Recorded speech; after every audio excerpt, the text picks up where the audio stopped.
Hello, everybody. I am Grumm, I was going to say something else. I am your Season 1 Bubble Analysis Guru, Analyst, word thing. I'll figure out a fun title. But I am Grumm, T-Grumm. I go by Grumm. That's what I appreciate. I do some draft league.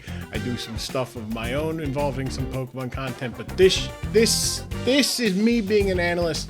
I'm also a part of the admins of the league.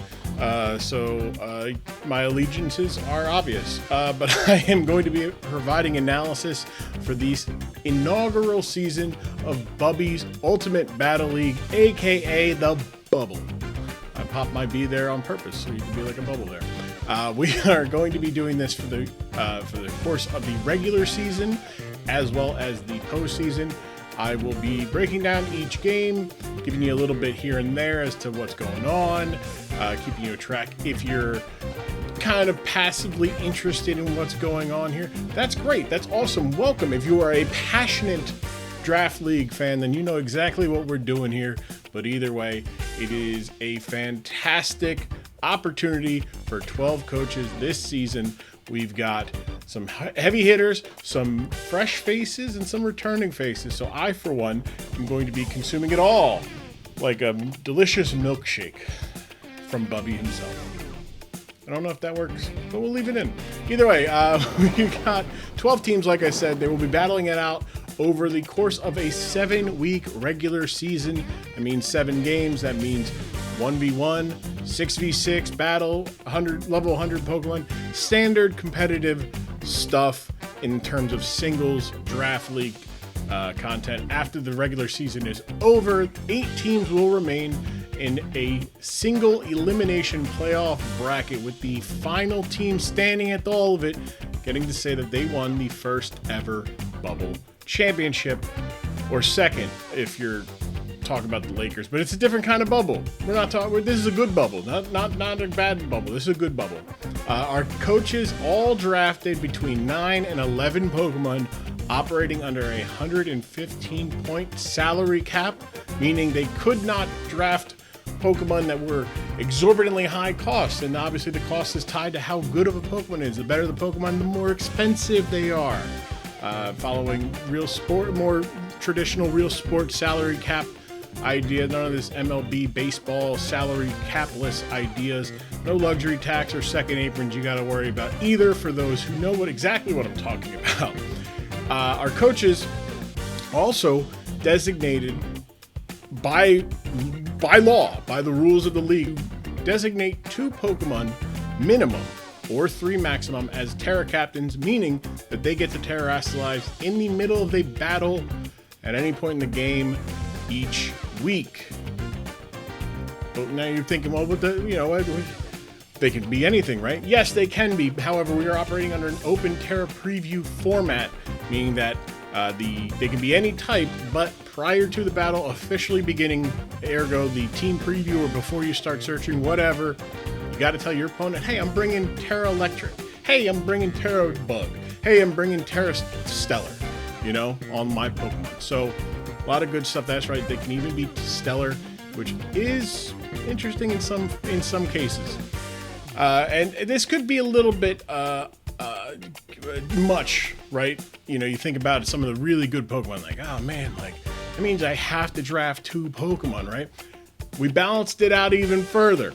We were thinking ahead, a little bit. I'm sure other people have talked about it. You'll see if not. But there is a Terra tax for your Terra Pokemon. So meaning a Pokemon that is a good Terra Pokemon, if you designate it as a Terra Pokemon, means their cost goes up. I'm throwing a lot of numbers, big math time here. Don't worry, we'll get ahead of ourselves, and then we'll get back, and we'll be along for the ride, right? But a Pokemon like Komo-o, who is a pseudo-legendary with great stats, very versatile, but really kind of, doesn't want to see a Clefable, doesn't want to see an Aromatisse, doesn't even want to see a Swirlix. You tear that Pokemon, it no longer is that scared of it, so therefore it is a stronger Pokemon, therefore it is costing more. So going from 11 points, which is its standard in our league, is designated by the administration of the league offices, if you will, to 20 points for a Terra Captain for Komodo. But a bad Pokemon, or maybe a Pokemon that doesn't benefit from Terra as much, like Incineroar, would go from 8 points without Terra to 9 points, meaning Bubble and the league offices of the Bubble are more effective at nerfing Incineroar than the actual Pokemon company itself. So you're welcome, Wolfie. We're doing our best. And before we get this going, don't be shy. Leave a like down there. Go ahead and click the thumbs up and comment below with your most confident prediction going into this season. It doesn't need to be the greatest, the biggest one. Hey, like I think all teams are going to have fun. I think they will too. But my most confident pick is that a non-Terra Captain, that's right, Pokemon that is not a Terra Captain, will lead the league in knockouts this season. So that is my prediction there. And while you're doing all that, while you're down there below commenting, liking, go ahead and subscribe. I'll have these videos out every Saturday before the weekly battles on Sunday, as well as some other stuff. So I appreciate any and all support, as well as checking out all the coaches in the description below and keeping a tab on everything we're doing here at the Bubble, because I appreciate it, and so does this guy. I got my own little Bubby guy here. I don't have the official Bubby, but you can probably get that. I'll plug it, like passively plugging it.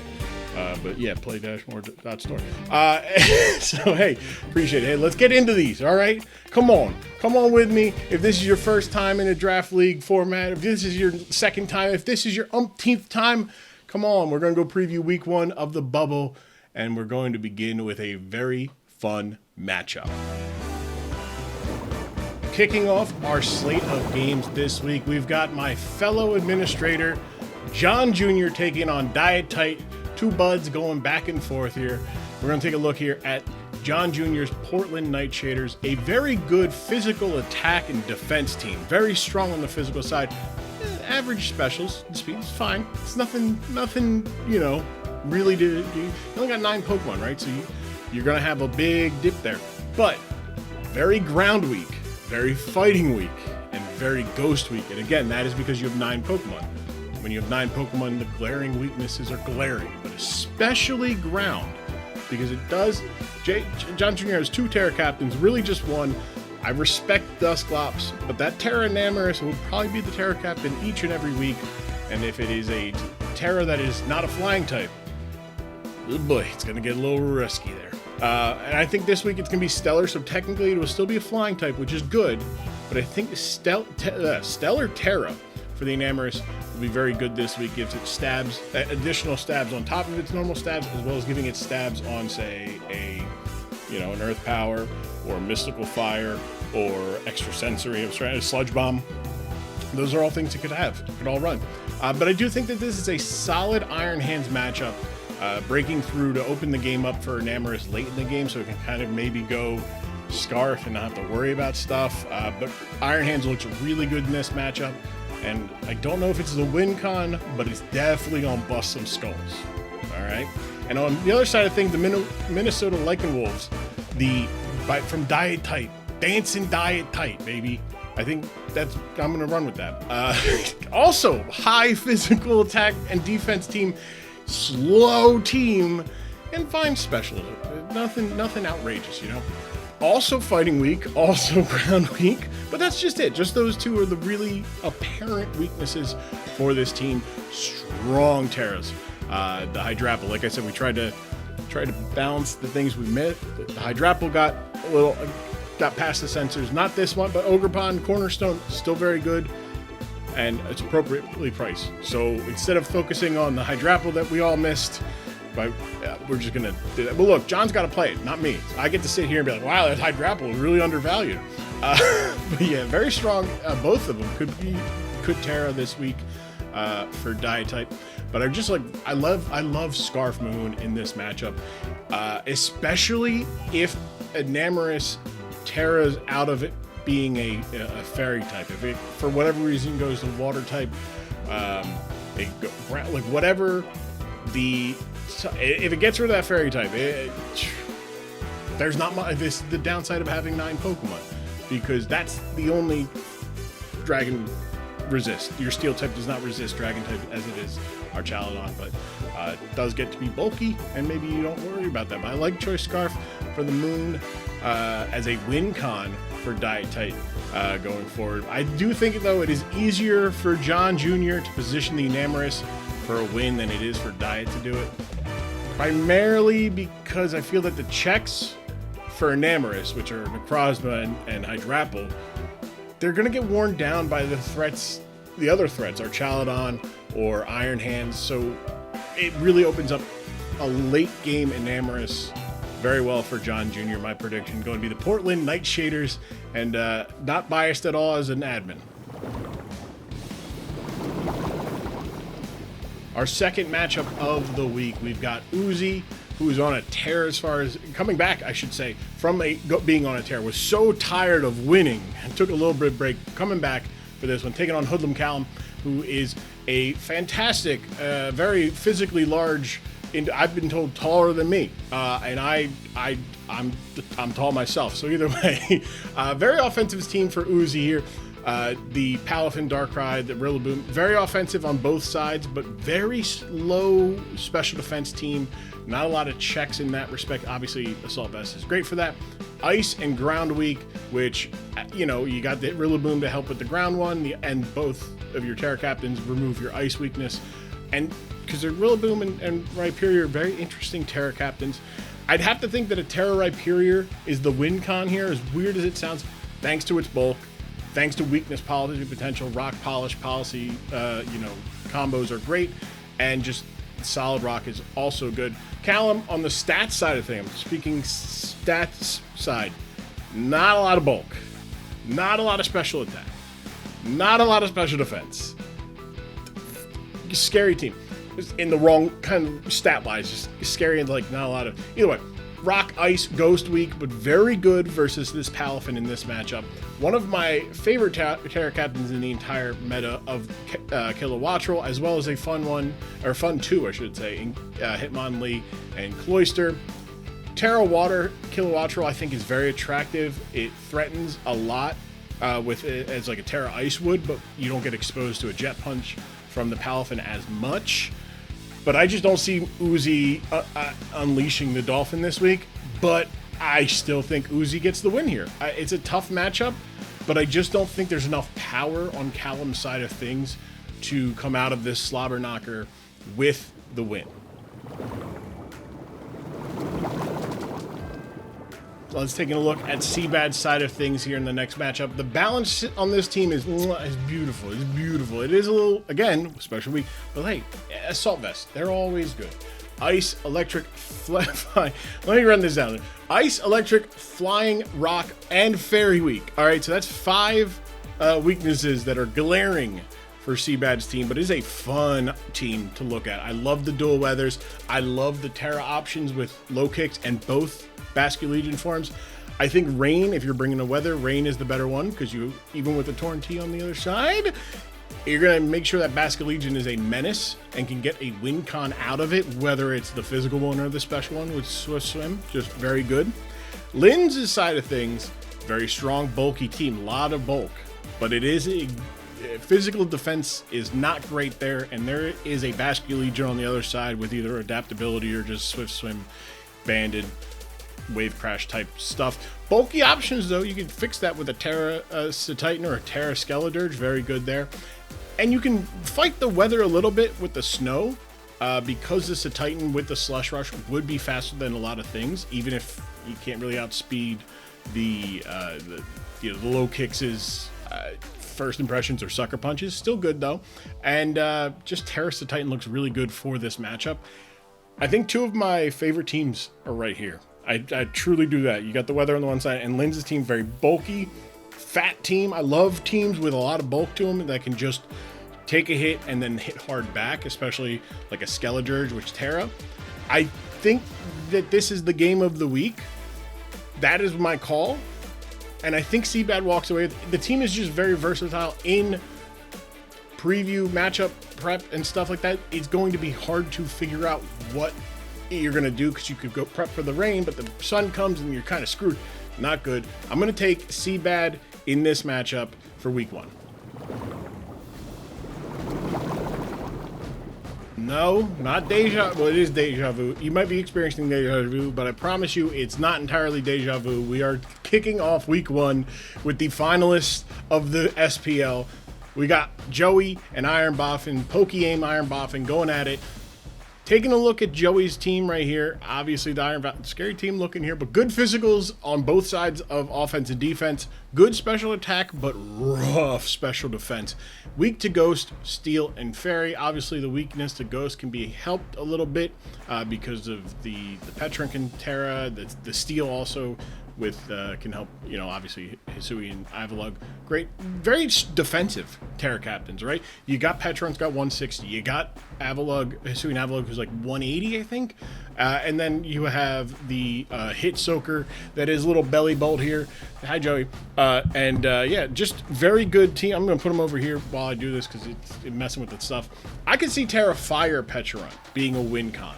Obviously, Landorus Incarnate has the juice to really break this game open or just to close it out, but Terra Fire Petrunk is really interesting, and I really think that is where Joey's mind is going to go to on his side of things. For Boffin, great attacks, great special defense, not fantastic defenses though, like physical defenses. It's weak to fire, weak to ground. Obviously talking about Terra Fire Petrunk there.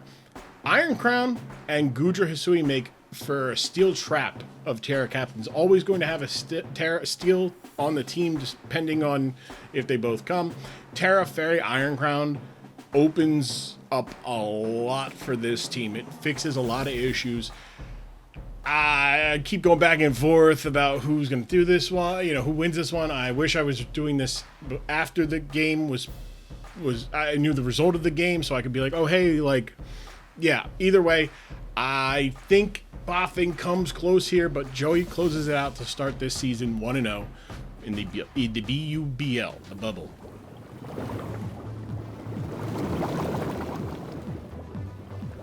Voice cracks aside, I'm very good here. We got Playmore and D-Ray going against each other in the week, or the 5th game of week 1. Obviously, getting a bias right away. I'm a part of the Playmore front office and prep squad, so I know a little bit about what's going on here. But high physical marks for the Playmores, worrisome specials, but great speed. Weak to ice, weak to fighting and ground and rocks. But hey, when you got the big dog, the title chief, Volcanion reigns, baby. Volcanion. You're gonna be all right. Terra Fairy Volcanion obviously looks very good. Terra always, but in this matchup, who wants to get in front of that guy, right? Like, you look at D-Ray's team, you got the balance in the offense. It's weak to flying, it's weak to rocks, it's weak to fairy, and the Showdown fans are gonna love this. But that Terra Keldeo it's just and Vicavolt and a Marini? Come on, D-Ray, talk to me, baby. It's an odd matchup for you. But I really like Terra Steel or Terra Ghost Keldeo. Gonna have to play the guessing game though, because the Volcanion can be a couple things itself. It could be fighting, or it could be Ghost to be immune to both of the stabs. So it's a little bit of a mind game, but I think D-Ray is capable of making this a close one. But I am going to be as objective as I can be. Playmore is going to get the win, not because of the bias for the front office. Bias of my dog, my big boy, the title chief. Acknowledge him. Volcanion reigns, baby. Volcanion reigns.